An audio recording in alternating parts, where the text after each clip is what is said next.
Hey guys, good morning. This side is Ankit and जैसे कि मैंने पहले भी एक वीडियो अपलोड करी थी for unboxing of my far. So today what I am going to do is मैं रिविजनरी वीडियोस डालूँगा, लाइक एक समअप वीडियोस डालूँगा फॉर एवरी क्लास. तो हर एक क्लासेस के बाद मैं हर एक स्लाइड दूँगा. तो जो मेरी क्लास वाली स्लाइड होती है एलएमएस की, उसको मैं आपको दिखाऊंगा और यहाँ से रिवीजन करवाता जाऊँगा. तो जो भी स्टूडेंट्स हैं फाइनल के, जो क्लासेस नहीं ले रहे हैं, बट वो ये समरी शीट्स को देख देख कर भी प्रिपरेशन कर सकते हैं. और मैं समरी शीट्स से आपको एक्सप्लेन कर सकता हूँ, एक्सप्लेन करूँगा पूरा. एंड उसको आपको इसको समझा भी दूँगा, एक समरी टाइप दे दूँगा. इससे क्या होगा कि पूरी क्लास का एक तो रिकैप हो जाएगा हमारे पास, और अगर ये क्लास समरी नोट्स भी चाहिए होंगे तो ये भी आपके साथ शेयर कर दूँगा. आप मेरे को कांटेक्ट कर लेना, मेरी मेल आईडी आपको डिस्क्रिप्शन बॉक्स में मिल जाएगी, वहाँ से आप कांटेक्ट कर लेना. मैं आपको ये सारे नोट्स भी दे दूँगा, ऐसी कोई इशू नहीं है. ठीक है. तो आज हम स्टार्ट करते हैं क्लास नंबर 1 के नोट्स से, जो कि मैं ओपन कर लेता हूँ अपनी स्क्रीन पे. तो ये क्लास नंबर 1 के मेरे नोट्स हैं. तो इनको मैं आज आपके साथ एक समर वीडियो बनाऊंगा, नॉट मोर देन 20 और 25 मिनट्स. तो ये 20 और 25 मिनट्स में मैं एक्सप्लेन करूँगा इसको कि ये क्या क्या क्या हमें पढ़ाया गया क्लास 1 में. और इससे आपको क्या होगा कि एक बेसिक आइडिया हो जाएगा how classes are going to be. और ये बेसिकली मैं हमारे लिए और हम सब के लिए बना रहा हूँ कि एक समर वीडियोस हमारे पास होनी चाहिए. बिकॉज़ इस बार क्या है कि जब क्लासेस सर ने रिकॉर्ड करी हैं, तो ऐसे कोई समरी वीडियोस टाइप नहीं बनाई जैसे सर पहले बनाते थे, कि एक समरी टाइप बनाते थे हर एक चैप्टर के बाद, हर एक क्लास के बाद. तो इस बार नहीं है. तो ये मैंने जिम्मा लिया है कि मैं करता हूँ. ठीक है, आज से हम स्टार्ट करते हैं. अगर आपको पसंद आता है तो देखिए, प्लीज़ लाइक भी कर दीजिएगा और सब्सक्राइब कर दीजिएगा. ओके, तो आज स्टार्ट करते हैं. तो सबसे पहले जब हमने स्टार्ट करा फाइनेंशियल रिपोर्टिंग, तो पहली बात तो ये आया कि फाइनेंशियल रिपोर्टिंग आपने सुना होगा, financial reporting is nothing but end S only. तो इसमें केवल इंड एस ही है. तो ये सबसे पहले तो ये हुआ कि इंड एस आए कैसे. और इंड एस आने से पहले स्टैंडर्ड्स थे हमारे पास, जो हमने इंटर लेवल पे पढ़े हैं, दैट इज़ अकाउंटिंग स्टैंडर्ड्स. तो ये इनका शुरुआत कैसे हुई, ये स्टैंडर्ड्स बने कैसे, स्टैंडर्ड्स की एक हिस्ट्री में आपको साथ ये शेयर करूँगा. तो सबसे पहले 1970 में, इन द ईयर 1970, यूरोप की कुछ कंट्रीज़ ने, छोटी छोटी जो कंट्रीज़ थी यूरोप में, उन्होंने सोचा कि यार एक कॉमन ऐसा अकाउंटिंग फॉर फ्रेमवर्क होना चाहिए जो कि सब फॉलो करें, ताकि जो हमारी फाइनेंशियल्स हैं इस जोन की, वो सब एक साथ टैली कर सके और उसको कंपेयर कर सके. तो जो उन्होंने एक यूरो जोन करके बनाया, उन कंट्रीज़ ने यूरो जोन बनाया, जो कि आफ्टर वर्ल्ड वॉर 2 के बाद बनाया गया. और एक कमेटी फॉर्म करी गई जिसको हम बोलते हैं international accounting standard committee. That is international accounting standard committee, जो कि इंटरनेशनल अकाउंटिंग स्टैंडर्ड कमेटी है. उसको फॉर्म किया ताकि वो एक ऐसे स्टैंडर्ड्स पास कर सके जो कि सब फॉलो कर सकते. बट इसमें क्या था कि जो ये स्टैंडर्ड्स इशू करे थे वो रिकमेंडेटरी थे. ये आपको करना है तो करो, और नहीं करना तो मत करो. ऐसा कुछ कंपल्सन नहीं था कि आपको फॉलो ही करना पड़ेगा. ठीक है. तो जब ये रिकमेंडेटरी थे, ये रिकमेंडेटरी नेचर थे, नो डाउट. उसके बाद फिर 1981 में आईसीआई भी पिक्चर में आई, और आईसीआई ने अकाउंटिंग स्टैंडर्ड बोर्ड बनाया, जो कि आपको पता ही होगा सारे स्टैंडर्ड्स को पास करते हैं, that is accounting standard board, जो कि बेसिकली मोटिवेटेड बाय था इंटरनेशनल अकाउंटिंग स्टैंडर्ड कमेटी. जब अकाउंटिंग स्टैंडर्ड बोर्ड फॉर्म हुआ तो अकाउंटिंग स्टैंडर्ड बोर्ड ने भी अपनी अपनी अकाउंटिंग स्टैंडर्ड इशू करनी चालू कर दी, लाइक AS 1, 2, 3 अप टू 29 तक, जैसे कि हमें पता है इशू किए थे. जब आईसीआई भी, और आई मस्ट से कि international accounting standard committee, ASB accounting standard board भी जब फॉर्म हुआ, तो जो उसके सिमिलर बेसिस पे जो उन्होंने स्टैंडर्ड इशू करे वो भी रिकमेंडेटरी थे. वो ये नहीं था कि आप फॉलो ही करोगे अगर नहीं करोगे. फिर लेटर ऑन, जब 1983 में बहुत सारी पब्लिक अक्रॉस द वर्ल्ड वो पब्लिक हो रही थी, मतलब पब्लिक से मनी रेज कर रही थी। सो उस टाइम कैपिटल मार्केट भी काफ़ी ग्रो कर रहा था, and to control the capital market एक ऑर्गेनाइजेशन फॉर्म हुआ, दैट इज़ आयोस्को। एक आयोस्को फॉर्म हुआ, एक कमीशन फॉर्म हुआ जिसका नाम था international organization for securities commission. IOSCO 1983 में फॉर्म हुआ to regulate the capital market, जिसका one of the member is SEBI also. SEBI बाद में आया, बट बाद में वो आयोस्को का मेंबर बना। तो आयोस्को ने ये बात रखी in front of international accounting standard committee कि आप स्टैंडर्ड्स को मैंडेटरी क्यों नहीं कर देते। तो जब उन्होंने ये प्रपोज़ल रखा गया कि आप स्टैंडर्ड्स को मैंडेटरी कर दीजिए ताकि सभी एक ऐसे स्टैंडर्ड्स फॉलो करें, और अब तो इसमें जब कंपनीज में पब्लिक का फंड्स आ चुके हैं तो that is become more important कि फाइनेंशियल्स कंपेरेबल हों। तो जब उन्होंने ये रिकमेंडेशन दी तो फिर इंटरनेशनल अकाउंटिंग स्टैंडर्ड कमेटी ने भी इस पर सोचने का ध्यान दिया और आईएसएस को मैंडेटरी बनाने के एफर्ट्स चालू कर दिए। फिर 2000 में इंटरनेशनल अकाउंटिंग स्टैंडर्ड कमेटी ने अपना नाम बदला और उसको बनाया गया इंटरनेशनल अकाउंटिंग स्टैंडर्ड बोर्ड। उसको इंटरनेशनल अकाउंटिंग स्टैंडर्ड कमेटी बन गई इंटरनेशनल अकाउंटिंग स्टैंडर्ड बोर्ड। और इंटरनेशनल अकाउंटिंग स्टैंडर्ड बोर्ड ने various financial reporting standards issue करना चालू कर दिए, जिसको हम बोलते हैं international financial reporting framework. International financial reporting framework और various international financial reporting framework उन्होंने इशू करे at that time. International accounting standard board took over the International Accounting Standard 1 to 41 and these are being reviewed, amended as per the needs. तो basically जो international accounting standard committee ने पहले क्या issue किए हुए थे, international accounting standards, जिनकी संख्या थी 1 से 41 तक। उसके बाद जब इंटरनेशनल अकाउंटिंग स्टैंडर्ड बोर्ड बना तो उन्होंने पुराने वाले इंटरनेशनल अकाउंटिंग स्टैंडर्ड्स को कंटिन्यू ना कर एक स्टैंडर्ड्स बनाए गए, एक नया नाम दिया गया, that is international financial reporting standards IFRS। तो जब IFRS बन रहे थे तो IFRS तो कुछ इंटरनेशनल अकाउंटिंग स्टैंडर्ड से सीधा सीधा अडॉप्ट कर लिए गए या फिर उनको अमेंड किया गया और कुछ नए बनाए गए। लेकिन जब 2000 तक ये चल रहा था तो इंडिया में AS फॉलो हो रहा था। अब जब 2006 आया और वर्ल्ड में IFRS की एप्लीकेबिलिटी और उसकी स्कोप बढ़ता ही जा रहा था, तो in one of the G20 summit हमारे जो एक्स प्राइम मिनिस्टर थे, दैट इज मनमोहन सिंह, उन्होंने बोला हम भी अब से IFRS फॉलो करेंगे। बट जब IFRS इंडिया में आ रहे थे तो उसको एज इट इज़ हमने अपनाया नहीं। जो IFRS को डायरेक्टली हमने कहा कि यही IFRS ले लेते हैं और यही इंडिया में अप्लाई कर देते हैं। लाइक जैसे पाकिस्तान, श्रीलंका, इन्होंने डायरेक्टली अपने इंडिया में एज इट इज, पाकिस्तान और श्रीलंका ने बेसिकली पाकिस्तान और श्रीलंका ने क्या किया, एज इट इज़ जैसे IFRS थे वैसे ही सिमिलरली अपने कंट्री में अप्लीकेबल कर दी। लेकिन हमारी ICAI ने और अकाउंटिंग स्टैंडर्ड बोर्ड ने कहा कि IFRS हमारे पास एप्लीकेबल तो है, बट हमें उनको अडॉप्ट करना पड़ेगा थ्रू कन्वर्जेंस। अब क्वेश्चन आता है कन्वर्जेंस क्या होता है। कन्वर्जन का मतलब कुछ नहीं है, कन्वर्जन का मतलब यही है कि हमने IFRS को, जो IFRS में थे स्टैंडर्ड्स, उसको सिमिलरली इंपोर्ट ना कर सिमिलरली अप्लाई ना कर उसमें मॉडिफिकेशंस करेंगे। Modification as per our needs.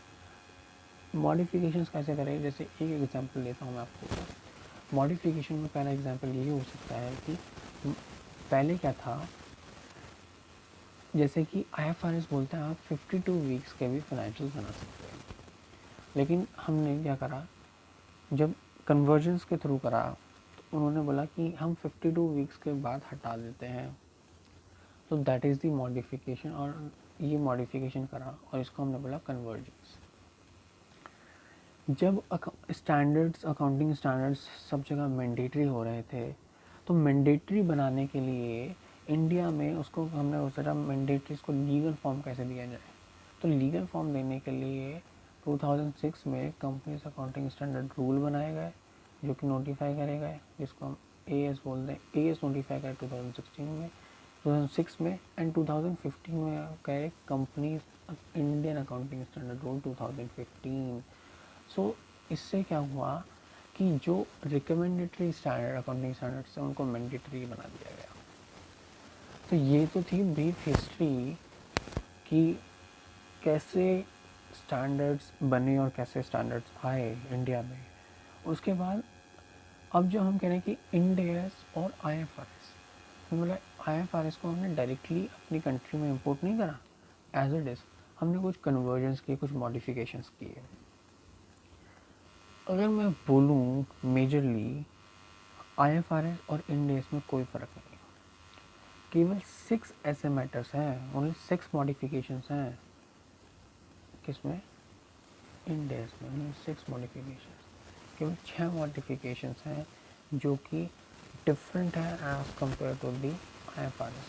जो IFRS में कुछ और बोलता है और इंड AS में कुछ और बोलता है। अभी मॉडिफिकेशंस दो तरह से की जाती हैं। First that is carving, second is carve out. तो कार्विंग का मतलब क्या है कि हमने कुछ चीज़ें ऐड करी। IFRS में कुछ चीज़ें नहीं लिखी हुई थी, तो हमने कुछ चीज़ें ऐड करी हैं, which is carving, added something new. तो हमने उस स्टैंडर्ड में वो कुछ चीज़ें ऐड करी, तो उसको हमने बोला कार्विंग। कार्व आउट का मतलब क्या है? कुछ चीज़ें हमने डिलीट करी, लाइक डिलीट की 52 वीक्स वाली बात कि 52 वीक्स के फाइनेंशियल स्टेटमेंट्स बन सकते हैं, लेकिन हमने बोला नहीं, 52 वीक्स के फाइनेंशियल स्टेटमेंट्स नहीं बनेंगे, पूरे साल के ही फाइनेंशियल ईयर के बनेंगे। तो ये चीज़ हमने क्या करी? डिलीट करी। और भी कई मैटर्स पे हमने कार्व आउट ऑफ किया कि हमने डिलीट करा, बट जहाँ पे हमने कार्व आउट करा तो हमने ये अश्योर किया कि जब हम इंडेक्स बना रहे हैं तो हमने कार्व आउट तो किया, बट जब हम उन्होंने उस पर कार्व आउट कर दिया तो वो इंटरनेशनल से कैसे मैच हुआ? इंटरनेशनल तो डिफरेंट हो जाएगा। ये क्वेश्चन ये तो आता है ना, जब हमने इंटरनेशनल अकाउंटिंग स्टैंडर्ड्स को फॉलो करना था तो हमने IFRS क्यों नहीं फॉलो किया? लेकिन यहाँ पे हमने कार्व आउट किया, कुछ डिलीट किया, हमने कार्विंग करा, तो हमने बोला so as to make them comparable, हमने हाई लेवल ऑफ डिस्क्लोजर्स रख दिए वहाँ पे। हम डिस्क्लोजर्स ही हमने इतने रख दिए, हमने हाई लेवल ऑफ डिस्क्लोजर रख दिए ताकि उसको हम कंपेयर कर सकें। ठीक है, तो बेसिकली पहले तो ये मॉडिफिकेशंस थे, ये वाले मॉडिफिकेशंस थे कार्विन और कार्व आउट से। दूसरा जो थोड़े बहुत चेंजेस है वो नेम्स में चेंजेस थे। जैसे हम बैलेंस शीट बोलते हैं इंडिया में, IFRS ने बोला आप बोलो स्टेटमेंट ऑफ फाइनेंशियल पोजीशन, हम बोलते हैं statement of profit and loss, but IFRS बोलता है स्टेटमेंट ऑफ फाइनेंशियल परफॉर्मेंस। तो नाम में चेंज था। दूसरी जगह IFRS में कई जगह पे ऐसे अकाउंटिंग ट्रीटमेंट थे जिसमें हमें ऑल्टरनेटिव या बहुत सारे ऑप्शंस मिलते थे। कोई अकाउंटिंग ट्रीटमेंट करना है तो उसको वो बोलते थे या तो ये ऑप्शन फॉलो कर लो, ये ऑल्टरनेटिव फॉलो कर लो। तो इंडिया ने जब इंडिया अप्लाई किए तो उन ऑप्शंस को हटा दिया, और ये ऑप्शंस सब जगह नहीं हटे, केवल 30 से 35 ऐसी जगह थी जहाँ पर ये ऑप्शंस हटाए गए। बाकी एज इट इज़, ये 30 से 35 ऐसी जगह थी जहाँ पर ऑप्शंस को हमने रिमूव करा, इंडिया ने रिमूव करा, बाकी तो एज इट इज़ एप्लीकेबल थे। फिर एक और क्वेश्चन आता है कि हमारे पास एक US कैप भी होता है। What is US cap? IFRS तो इंटरनेशनल है, वो पूरे वर्ल्ड वाइड एप्लीकेबल होता है। US कैप क्या होता है? तो जब 1983 में आईओएस को आया और इंटरनेशनल अकाउंटिंग स्टैंडर्ड्स बनने की बात हुई और उनको मैंडेटरी करने की बात हुई, तो काफ़ी टाइम तक, अराउंड 2010 तक, ये हिस्ट्री में बता रहा हूँ आपको, 2010 तक क्या हुआ कि US ने जो अपने अकाउंटिंग स्टैंडर्ड्स बनाए हुए थे उनको एज इट इज़ बोला कि इनको आप अप्लाई करते रहो, और 2010 तक आयोस्को ने या फिर इंटरनेशनल अकाउंटिंग स्टैंडर्ड बोर्ड ने भी काफ़ी इनपुट्स लिए यूएस कैप से, मतलब यूएस के जो अकाउंटिंग स्टैंडर्ड्स थे। लेकिन लेटर ऑन जब नहीं चल पाए और 2010 के बाद हमने इंटरनेशनल अकाउंटिंग स्टैंडर्ड बोर्ड ने उसके इनपुट्स लेने कम कर दिए, तो उसके बाद उन्होंने अपने ही जो अकाउंटिंग स्टैंडर्ड था, अकाउंटिंग स्टैंडर्ड्स थे, उनको प्रमोट करने की कोशिश करी, और that is nothing but US cap. जैसे इंडिया में एएस है, उसको हम आई गैप भी बोलते हैं। यूएस में यूएस के अकाउंटिंग स्टैंडर्ड्स होंगे जिसको हम यूएस कैप बोलते हैं। ठीक है, अब नेक्स्ट स्लाइड पे चलते हैं। अब which is most important now, applicability of India as की एप्लीकेबिलिटी हम बाद में देखेंगे, पहले हम इंडिया की एप्लीकेबिलिटी देखते हैं। पहले तो ये है कि ये एप्लीकेबल होगा, एप्लीकेबल टू लिस्टेड कंपनीज और companies in the process of listing. सबसे पहले इंडिया एप्लीकेबल होगा लिस्टेड कंपनीज को, this is no doubt. Listed companies को तो इंडिया एप्लीकेबल होगा ही होगा, और companies which are in the process of listing. Process of listing, listing के प्रोसेस में वो कोई सी भी security, be it equity shares, preference shares, debentures, debenture भी लिस्ट होते हैं आजकल, इक्विटी शेयर्स तो होते ही होते हैं, प्रेफरेंस शेयर्स भी लिस्ट होते हैं। तो अगर कोई भी सिक्योरिटी को आप लिस्ट कर रहे हो ऑन एनी एक्सचेंज, ये रिकॉग्नाइज्ड स्टॉक एक्सचेंज पे हो, किसी भी एक्सचेंज पे अगर आप लिस्ट कर रहे हो तो आपके ऊपर इंडिया एप्लीकेबल हो जाएगा। दूसरा, लिस्टेड एनबीएफसी और NBFC in the process of listing, NBFC पे भी ये एप्लीकेबल होगा, एनबीएफसी पे भी ये एप्लीकेबल होगा, इंडिया एनबीएफसी पे भी, जो एनबीएफसी है और जो NBFC in the process of listing है उन पे भी ये एप्लीकेबल हो जाएगा। और कौन सी कंपनीज पे होगा, वो सभी अनलिस्टेड कंपनीज जिनकी नेट वर्थ 250 करोड़ और मोर है इन प्रीवियस ईयर, उन पे भी एप्लीकेबल हो जाएगा। अब नेटवर्थ कैसे निकाला जाएगी, नेटवर्थ निकालने का एक फॉर्मूला आईसीआई ने क्लैरिफाई किया हुआ है और प्रिस्क्राइब किया हुआ है इन देयर एफएक्यूज दैट अगर आपको नेटवर्थ निकालनी है तो कैसे निकालेंगे आप करेंगे इक्विटी शेयर कैपिटल को ऐड, प्रेफरेंस शेयर कैपिटल को ऐड। प्रेफरेंस शेयर कैपिटल वही करेंगे if treated as equity, equity मतलब ट्रीटेड एज इक्विटी मतलब कि अगर वो कन्वर्टिबल प्रेफरेंस शेयर्स हैं इनटू इक्विटी तो हम उसको इक्विटी ही मान लेते हैं इंडिया में, उनको भी क्लोन करेंगे, security premium, free reserves, less करेंगे लॉसेस, और ऐड करेंगे capital reserve arising from grant received on promoter contribution. ठीक है, तो पहली एप्लीकेबिलिटी तो ये आ गई कि लिस्टेड कंपनी, एनबीएफसी और लिस्टेड कंपनी और NBFC in the process of listing. तीसरा, unlimited company having net worth of more than 250 crore और मोर, 250 करोड़ और मोर। उसके बाद अब उन पर भी एप्लीकेबिलिटी आती है, voluntary opted by the company. अगर कोई कंपनी ने वॉलंटरी क्या बोला हम इंडियाज एप्लीकेबल, हम इंडियाज फॉलो करना चाहते हैं तो वो भी इंडियाज फॉलो कर सकते हैं, there is no issue in that. दूसरा, 4 पॉइंट्स हो चुके हैं, फिफ्थ पॉइंट इज उन्होंने बोला अगर आप कोई REET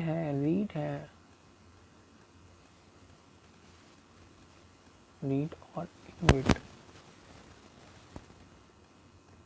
real estate investment trust है या फिर इंफ्रास्ट्रक्चर इन्वेस्टमेंट ट्रस्ट है तो आपको इंडेस फॉलो ही करना पड़ेगा, इंडेस इनको फॉलो करना पड़ेगा बिकॉज सेबी ने इनकी रेगुलेशंस बनाए हुए हैं, रीट और इन्विट के रेगुलेशंस बनाए हुए हैं और रेगुलेशन में स्पेसिफाई किया हुआ है कि आपको इंडेस तो फॉलो करना ही पड़ेगा। तो ये 5 कंपनी हो गई, ये 5 पॉइंट्स हो गए जहाँ पर इंडेस एप्लीकेबल होगा। पहला, listed company, a company in the process of listing of any security in any stock exchange. दूसरा, एनबीएफसी और NBFC in the process of listing. तीसरा, अनलिस्टेड कंपनीज हैविंग नेटवर्थ ऑफ 250 करोड़ और more in the preceding financial year. फिर voluntary opted by the company, then REIT और InvIT. अब कुछ ऐसे स्पेशल केसेस भी हैं जहाँ पर लीड एप्लीकेबल होगा, जहाँ पर सॉरी इंड एस एप्लीकेबल होगा। वो कौन से केसेस हैं? अगर अज्यूम अगर एक कंपनी को इंड एस एप्लीकेबल हो जाता है तो उसके फैमिली में जो भी कंपनीज होंगी सभी को इंड एस एप्लीकेबल होगा, सभी को इंड एस एप्लीकेबल होगा। देख लेते हैं, मान लीजिए एक एक्स लिमिटेड है जिसने वॉलंटरली इंड एस एप्लीकेबल करवाया अपने ऊपर, या फिर वो लिस्टेड थी इसलिए उस पर एप्लीकेबल था इंड एस, या फिर उसका नेटवर्क था। ये 3 पॉइंट हो सकते हैं जहाँ पे उस पर एस की इंड एस की एप्लीकेबिलिटी आ सकती है। अगर x limited end S follow कर रहा है तो उसका सब्सिडरी को भी इंड एस एप्लीकेबल हो जाएगा, उसका जॉइंट वेंचर को भी एप्लीकेबल हो जाएगा। सब्सिडरी और जॉइंट वेंचर तक तो समझ में आता है इसका था, बट इसमें बोला उन्होंने उसके पेरेंट को भी एप्लीकेबल। अगर उसका पेरेंट को एप्लीकेबल नहीं था तो उसको भी एप्लीकेबल हो जाएगा। दूसरा, अब एसोसिएट, सब्सिडरी, जॉइंट वेंचर और पेरेंट्स हम पढ़ते ही हैं। जो इसमें नया पॉइंट है दैट इज़ अगर कोई एलएलपी है, अगर कोई एलएलपी है, मान लीजिए एबीसी एलएलपी, जिसमें वन ऑफ द पार्टनर है, one of the partner is x limited, तो उस पर भी एलएलपी, उस एलएलपी पे भी इंड एस एप्लीकेबल हो जाएगा। और अगर कोई पार्टनरशिप फर्म है और उसमें भी अगर कोई कंपनी पार्टनर है तो उसको भी एप्लीकेबल हो जाएगा।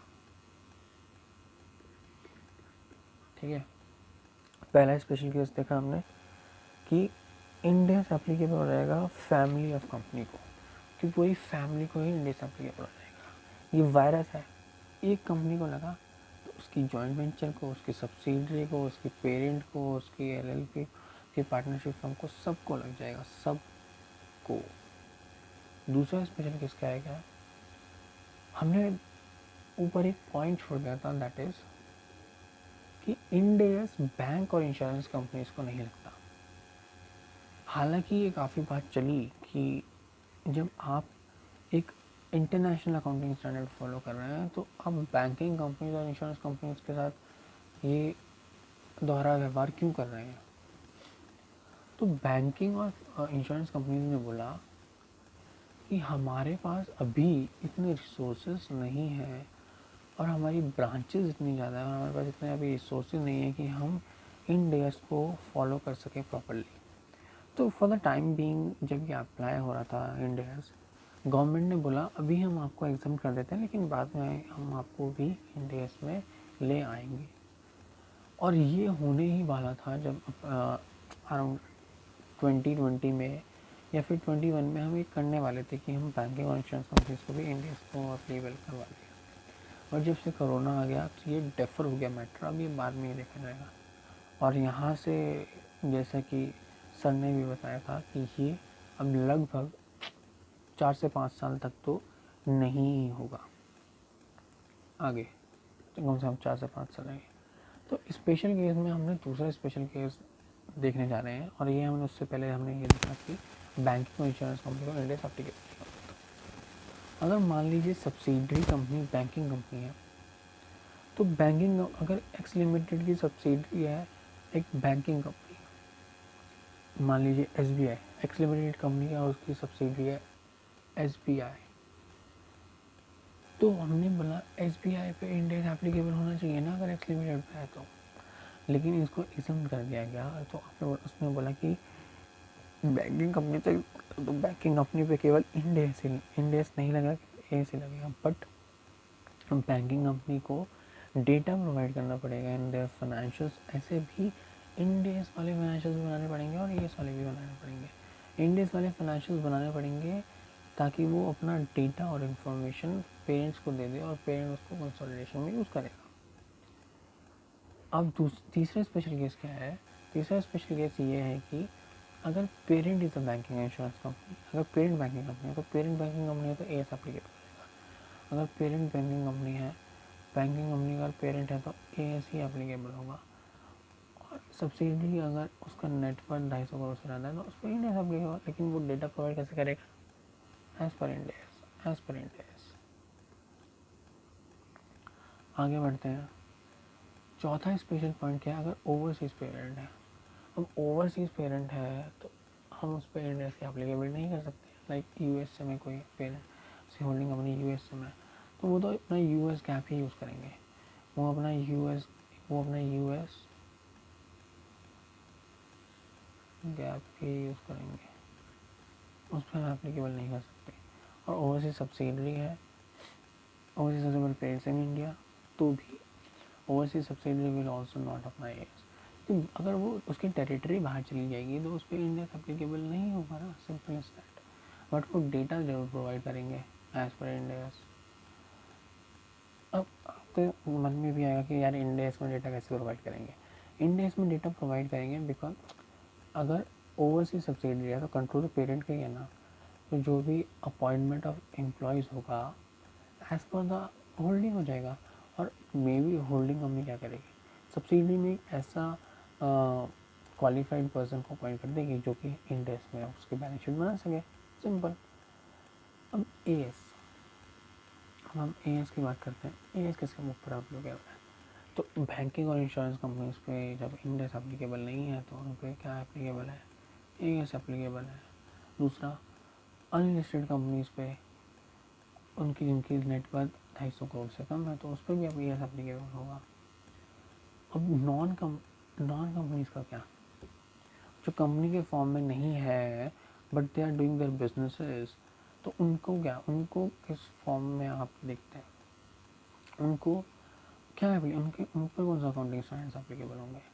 तो उनको बोला आपके ऊपर भी एएस एप्लीकेबल होंगे। और इसमें एएस में उन्होंने 3 लेवल बना दिए, level 1, level 2 and level 3। Level 1 where no exemption is given to the entities. Level 2 exemption, कुछ पार्शियल एग्जम्पशन दिए गए, और जहाँ पर लेवल 3 से एग्जम्पशन एप्लीकेबल। लेवल 1 एंटिटीज़ को उन्होंने बोला आपके ऊपर सारे अकाउंटिंग स्टैंडर्ड एप्लीकेबल होंगे फ्रॉम 1 to 29। तो इसके अंदर कौन कौन सी एंटिटीज आ जाएगी, बैंकिंग, इंश्योरेंस कंपनी, एंटिटीज़ जिसका टर्नओवर इसका टर्नओवर 50 करोड़ से ज़्यादा है प्रीवियस ईयर में, एंड बोरोइंग्स 10 करोड़ से ज़्यादा at any time during the financial year, तो वो लेवल 1 एंटिटी कही जाएंगी। इनको हम लेवल 1 एंटिटी कहेंगे, बैंकिंग कंपनी को, इंश्योरेंस कंपनी को, एंटिटी जिसका टर्नओवर 50 करोड़ से ज़्यादा है इन द प्रीवियस ईयर और जिसका बोरोइंग 10 करोड़ से ज़्यादा है। लेवल 2 एंटिटी जिसको हमने बोला एग्जम्पशन अवेलेबल है but that is partial exemption, right. तो इन पर ये वाले एएस एप्लीकेबल होंगे जो आप स्क्रीन पे दिख रहे हैं। और लेवल 2 एंटिटी वो एंटिटीज़ होंगी जिनका टर्नओवर 1 करोड़ से ज़्यादा है इन द प्रीवियस, और बोरिंग भी 1 करोड़ से ज़्यादा है any time in previous year. और जो भी बची हुई एंटिटी बची that is level 3 entity, simple. तो इंडेस में तो जो एप्लीकेबिलिटी हमने देखे, कुछ हमने एप्लीकेबल पॉइंट्स देखे और स्पेशल पॉइंट्स देखे। एंड एएस में देखा, एएस किसके ऊपर एप्लीकेबल है, banking company, insurance company, unlisted company उस net worth is less than the limit, और नॉन कंपनीज को हमने 3 तरह में कहा, level 1, level 2, level 3। Level 1 is no exemption, level 2 is partial exemption, and level 3 को बहुत सारे एग्जम्पशन दिए गए फॉर एप्लीकेबिलिटी ऑफ एएस। तो लेवल 1 में कौन सी एंटिटी है, banking company, insurance company, entity उसका टर्नओवर जिसका 50 करोड़ से ज़्यादा इन प्रीवियस ईयर, जिसकी बोरिंग 10 करोड़ से ज़्यादा in the previous. Level 2 entities कौन सी है, जिसका टर्नओवर 1 करोड़ से ज़्यादा इन प्रीवियस, बोरिंग 1 करोड़ से ज़्यादा इन दी एट एनी टाइम, और सारी अच्छी एंटिटी लेवल 3 एंटिटी होगी। तो ये गाइज आज का था पूरा, मैंने आपको इन डिटेल काफ़ी डिस्क्रिप्टिव समझाते हुए, हमने बेसिकली एक तो हिस्ट्री देखी और applicability of as and Indians देखा आज। तो फर्स्ट क्लास में इतना ही था गाइज, बाकी मिलते हैं नेक्स्ट क्लास में। जैसे ही लेक्चर 2 देखते हैं वैसे ही मैं आपके साथ वीडियो डालूँगा। थैंक यू गाइज, अगर अच्छा लगे तो लाइक कर देना, सब्सक्राइब कर देना प्लीज़। Thank you.